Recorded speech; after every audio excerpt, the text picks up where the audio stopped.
किसान साथियों, आज हम बात करने वाले हैं गिलकी की खेती यानी कि नेनुआ की खेती। नेनुआ की खेती करके कैसे आप बहुत ही बेहतरीन मुनाफा आसानी से कमा सकते हो। और इस वीडियो में हम आपको बताने वाले हैं कि गिलकी की खेती से आपको कौन कौन सी टाइम पे सबसे ज़्यादा मुनाफा होता है। ज़्यादातर किसान भाई गिलकी खेती करते हैं, परेशान होते हैं, दोबारा नहीं करने की कोशिश करते हैं। तो आपको ऐसा बिल्कुल नहीं सोचना है। आप इसकी खेती करके शानदार उत्पादन ले सकते हो और किस टाइम पे आपको बेहतरीन मंडी रेट मिल पाएंगे, इन सारे तरीकों को इस वीडियो में पूरा विस्तार से बताने वाले हैं। तो आप वीडियो में लास्ट तक जरूर बने रहें। और जो किसान भाई अभी तक हमारे चैनल पे नए हैं, कृपया हमारे चैनल को सब्सक्राइब जरूर करें। तो नमस्कार किसान साथियों, मैं हूं आपका किसान मित्र गुड्डू चौहान और आप देख रहे हैं हमारा यूट्यूब चैनल न्यू किसान में। स्वागत है आपका। किसान साथियों, सबसे पहले नेनुआ की खेती करने के लिए टाइम बहुत ही जरूरी है। सही टाइम पे अगर आप इसकी खेती करते हो तो आपको काफी अच्छा फायदा हो सकता है। इसके बुआई की अगर हम बात करें तो अगर आप जनवरी में इसकी बुआई कर देते हो तो आप काफी फायदे में रहते हो। जनवरी से लेके मार्च तक इसकी खेती आप कर सकते हो, इसकी बुआई कर सकते हो। और इसके अवधि की अगर हम बात करें तो बुआई से लगभग 55 से 60 दिन के अंदर फल निकलना स्टार्ट हो जाता है और वहीं लगातार आप लगभग 180 दिन तक, मतलब कि आप लगभग 5.5 से 6 महीने तक लगातार इससे उत्पादन ले सकते हो। खेत तैयार की अगर हम बात करें तो बुआई से पहले आप अपने खेत की कल्टीवेटर से 2-3 अच्छी गहरी जुताई करें। और उसके बाद किसान साथियों, आपको अपने खेत में गोबर का इस्तेमाल जरूर करना है। गोबर की खाद ज़्यादा ताकतवर होती है, खेत की उपजाऊ क्षमता को अधिक कर देती है, फसलें हरी भरी रहती हैं और उनमें थ्रिप्स फंगस के अटैक्स काफ़ी कम होते हैं। तो गोबर का इस्तेमाल आपको जरूर करना है। आप लगभग 7 से 8 ट्राली प्रति एकड़ के हिसाब से अपने खेत में गोबर की सड़ी हुई खाद को बिखेर देना है। उसके बाद जुताई करके खेत में पूरी तरह से मिक्स कर देना है। रासायनिक खाद में आप DAP 50 KG, muriate of potash 50 KG, 25 KG urea प्रति एकड़ के हिसाब से अपने खेत में बुआई से पहले छिटक कर, जुताई कर, रोटावेटर चलवा कर खेत में मिक्स कर लें और खेत को पूरी तरह से समतल बना लें। किसान साथियों, हम बात करेंगे बुआई का तरीका। तो आपको लगभग 2 से 2.5 फीट चौड़ी नाली बनाना है और नाली के दोनों तरफ बीज की बुआई करना है। 2 फीट के अंतराल पे बुआई करना है और नाली से नाली की जो दूरी होगी उसे आप 5 से 6 फीट रख सकते हैं। एक चीज का ध्यान रखना काफी जरूरी होता है कि अगर आप अच्छी नमी बनाकर बुआई कर रहे हैं तब तो बुआई के बाद आपको सिंचाई जल्दी नहीं करना है। जब पौधे बीज निकल रहे होंगे उस कंडीशन में आपको सिंचाई करना है।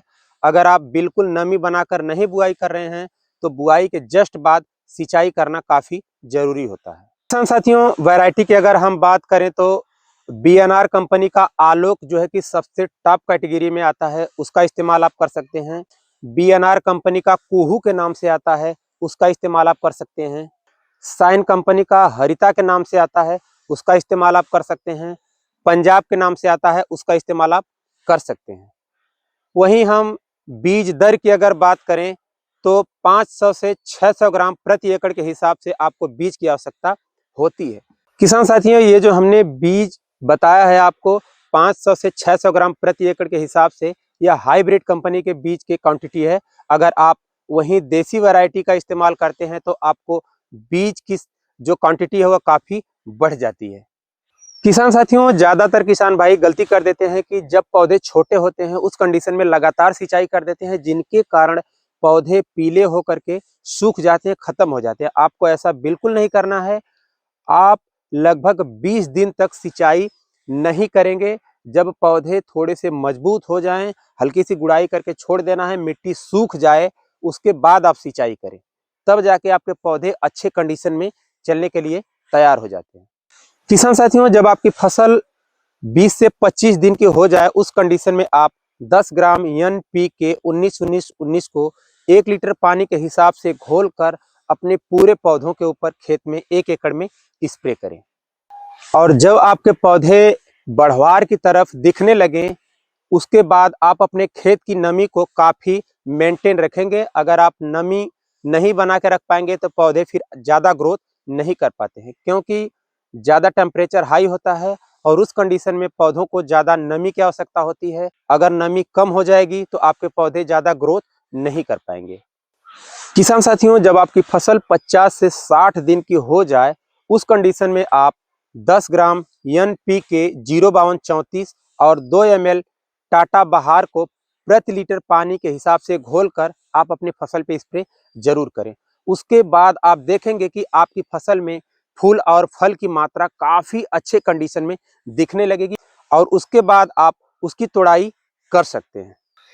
और किसान साथियों, उसके बाद आप लगातार अगस्त तक कंटिन्यू नेनुआ की फसल से उत्पादन ले सकते हैं।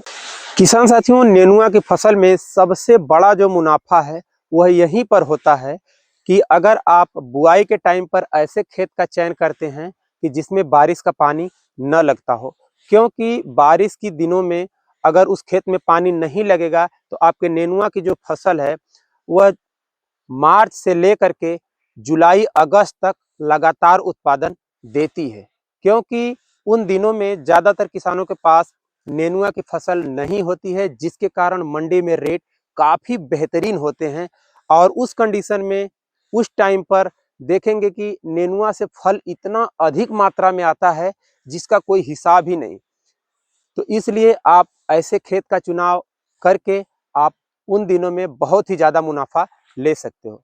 और नेनुआ की फसल 2 टाइम पे ज़्यादा मुनाफा देती है, एक तो एकदम अगेती में और दूसरी बिल्कुल बारिश में। और बीच में तो नेनुआ कचरे के भाव बिकता है। इसलिए किसान साथियों, अगर आपके पास ऐसे खेत हैं तो आप इस ट्रिक का उपयोग जरूर करें। किसान साथियों, नेनुआ की फसल में फल सड़न की जो समस्या है वह काफ़ी भयानक होती है, किसानों को ज़्यादा परेशान करती है। नेनुआ की जो फल हैं वह काले होकर के सड़ने लगते हैं और नुकसान काफ़ी ज़्यादा हो जाता है। किसान साथियों, उसकी रोकथाम के लिए आप 500 ग्राम कॉपर ऑक्सीक्लोराइड को 80 से 90 लीटर पानी में घोलकर प्रति एकड़ के हिसाब से अपने खेत पर स्प्रे जरूर करें।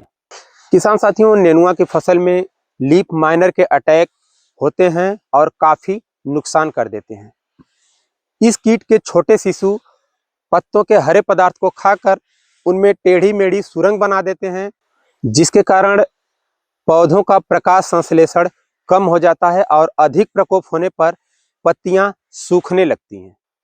इसके उपाय के लिए 60 ml इमिडाक्लोप्रिड 17.8% ASL को 70 से 80 लीटर पानी में घोलकर प्रति एकड़ के हिसाब से आपको अपने खेत में स्प्रे जरूर करना चाहिए।